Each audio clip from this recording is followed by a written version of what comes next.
The best type of conversation is one that is meaningful, is deep, and pierces past surface level conversations, and is one that is held between you and a really close friend that is like minded and shares your same values.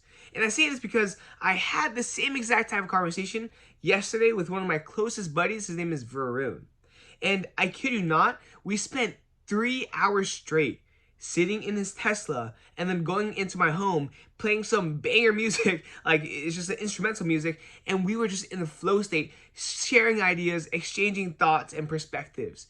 And it allowed us to kind of peer into our own lives and think, oh wow. And then take those nuggets that we had from that conversation, and I know for a fact we're gonna live with that for the rest of our lives. We're gonna carry it and live with it through our daily actions. And it could range from anything, but for me specifically, I love talking about philosophy. I love talking about human nature. I love talking about career, right? It's just about life and all these different things. And I think that when you pierce past surface level topics, like I know a lot of guys talk about women, unfortunately, right? In not the best manner, or maybe like games, or maybe, current events, or maybe things that happened throughout the day.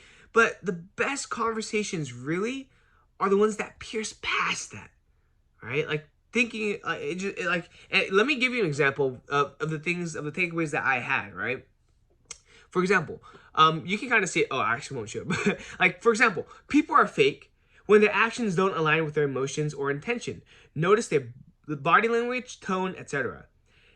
Another one is there's a real self, how you actually feel or believe about something, and a fake self, the actions that conflict with the real self. Another one is opposites in relationships do in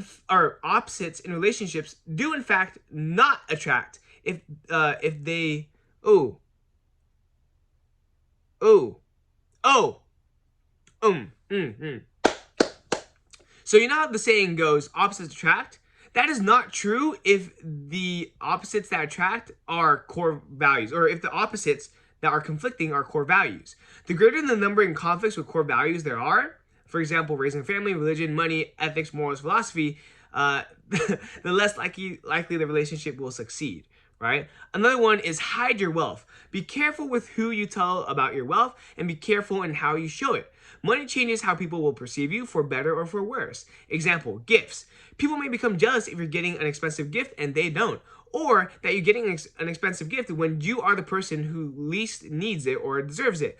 Additionally, people may begin to see you as a tool or take advantage of you, or expect to be treated differently as you change in financial status. Another one is the future of teaching is not teaching the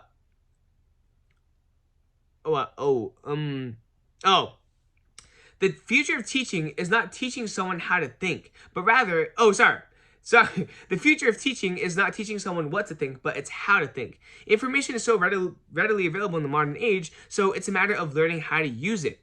Another one is how a man treats a lady reveals a lot about their character. Another one is invest time into having intellectual and philosophical conversations with other like-minded individuals. That's what I'm preaching right now. As well as time to think alone. That's how some of the best ideas and concepts came to be. Think about Aristotle's school and Benjamin Franklin's mastermind. You'll learn lots about yourself, human nature, and have a free flow exchange of ideas you can use in the future. Replace time on social media with this intellectual time. Another one is, so many things have to go right for us to be where we are today. We have to have had met the right people at the right time, and just one person could have had a significant impact on our life. And that's why you should never underestimate the impact you can have on another person. Another one is a person's high ego can be advantageous in a business as long as they can be reined in or controlled. They're actually killers at what they do. The issue arises when they have conflicting ideas with the business owner or work in teams. This is one of my favorites, is every joke has a truth. That's what makes it funny. However, when done in a group setting, whoever makes the joke elevates their status while lowering the subject of the joke's status. But those were just a few of the things that we talked about, and of course we went into much further detail. I just want to share like the types of conversations we were having. Right? It's so much deeper than the surface level. And you start to realize a lot, right? And when you're talking about this with another person, they share their perspective, you share yours. You realize your flaws, they realize theirs. And then you realize like some really good points. And these are all things you can take into the real world for the rest of your life.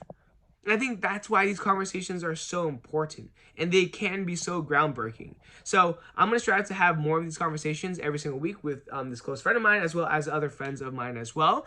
Um, and it's just I can't describe the feeling, but it's like when you're in the zone, you're just talking and talking and talking. But it's about genuinely productive stuff, because it is going to affect how you view your life, and how you see the world is how the world is.